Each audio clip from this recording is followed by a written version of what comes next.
Welcome to my session on how to conduct an effective writing conference. Learning goals for this session include being able to develop an understanding of the benefits of conferencing, being able to establish a simple routine for conferencing, and finally being able to design a plan that includes both a reflection prior to conferencing and a revision process following conferencing. Please use the following checklist to determine the effective strategies during conferencing. Hopefully in the video with my current student, you will see that materials were provided, the student was prepared for the conference, that the teacher shares at least one positive remark, and one suggestion for improvement. Hopefully you will also notice that it is student-driven and that the student expresses comprehension of the revision expectations. Please enjoy our video. Hello, I'm Mrs. Hardin, and I'm going to conduct a writing conference with a current student of mine, Lily, who has agreed to be video during this conference. Students are provided with a writing reflection and a conference prep sheet to complete so they can reflect on the essay before we discuss. The expectations about the writing conference are clearly explained and set so that our time is fruitful and organized. When you have 25 to 30 students, you don't have much more than 5 minutes to share with each student. So I have them prepare beforehand so that we can get the most out of our 5 minutes. So we both have a writing reflection sheet. We both have a copy of her essay. Hers is unmarked because I wanted her to reflect on her paper without my written feedback first. And we both have a copy of the essay rubric. All right, Lily. So Lily's going to start our time to make sure that we stay on track with 5 minutes. Otherwise, we could go further beyond the 5 minutes. So first, Lily, I want you to just explain to me what the basic expectations were concerning this writing assignment. So the basic expectations were to have a strong introduction that stated the text and restated the prompt and talked about what Thoreau's tone was and how that showed how he felt about solitude, and providing strong textual evidence and having a good conclusion that restated your thesis.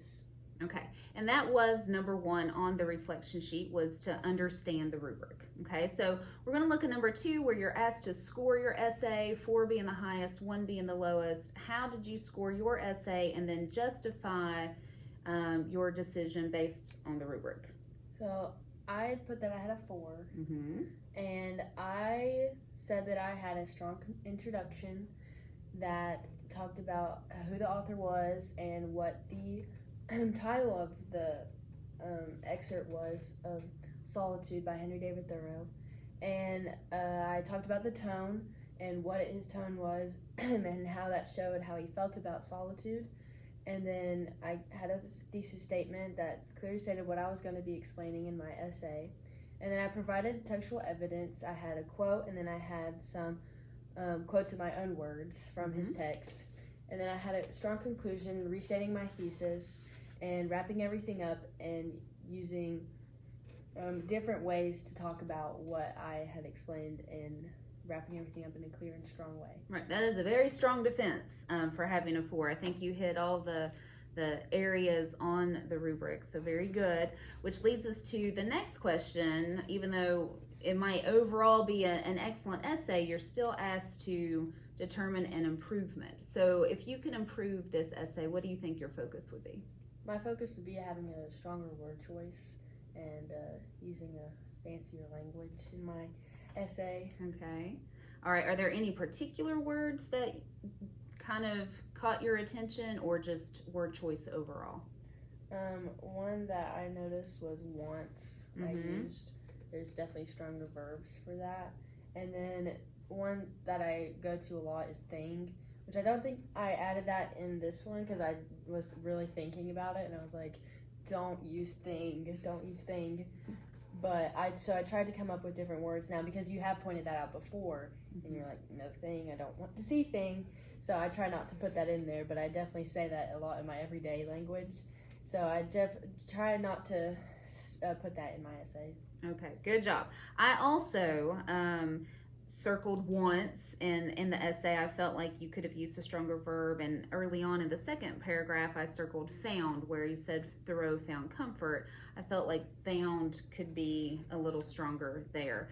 But I also highlighted some word choices that impressed me.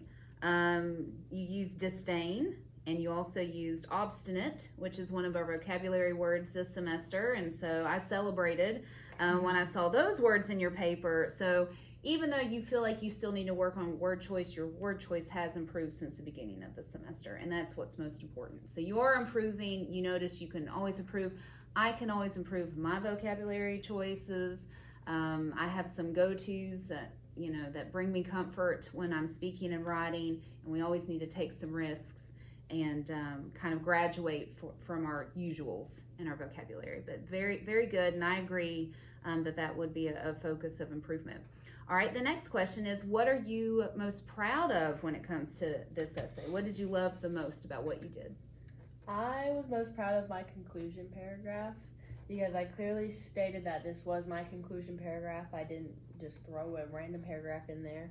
I restated my thesis clearly, and I restated what I talked about in my essay, and I used it in different words. I didn't repeat any of my sentences, and I feel like I wrapped it up and I showed everyone like how I felt about what Henry Thoreau was talking about.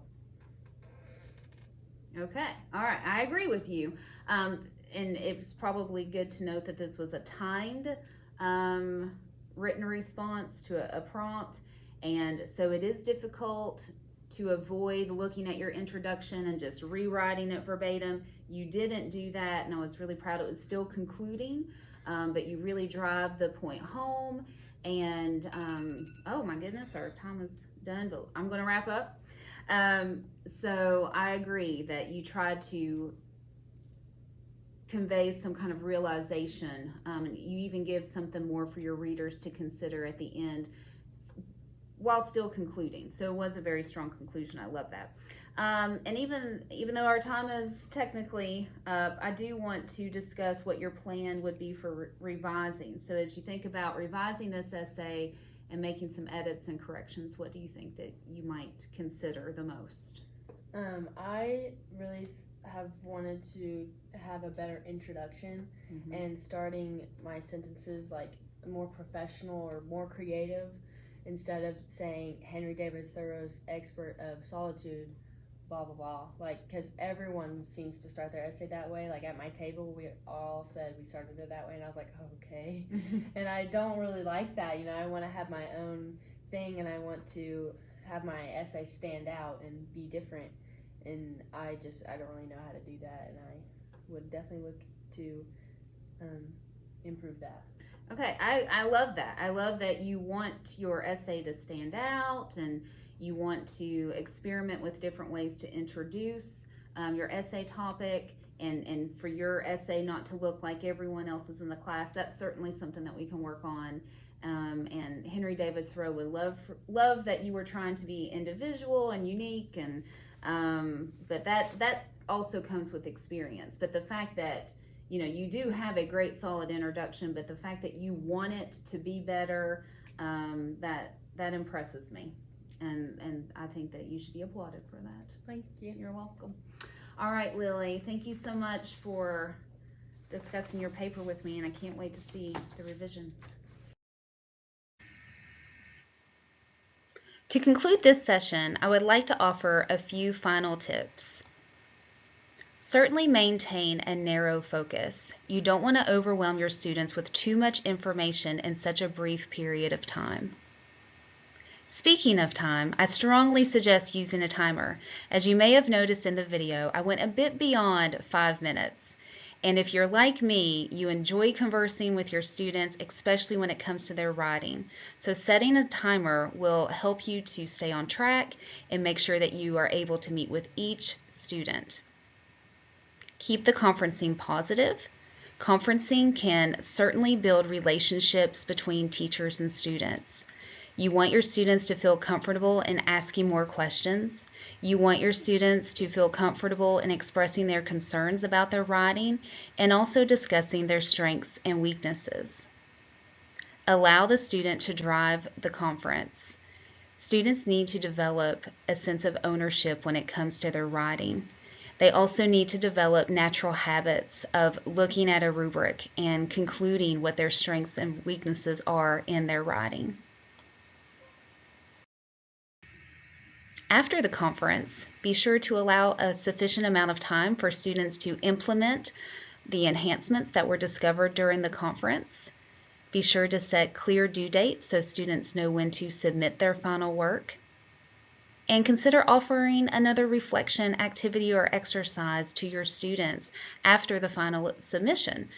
This can help them to realize how beneficial conversing about their work can be, and it can also be insightful for you as a teacher to learn how effective and beneficial conferencing can be.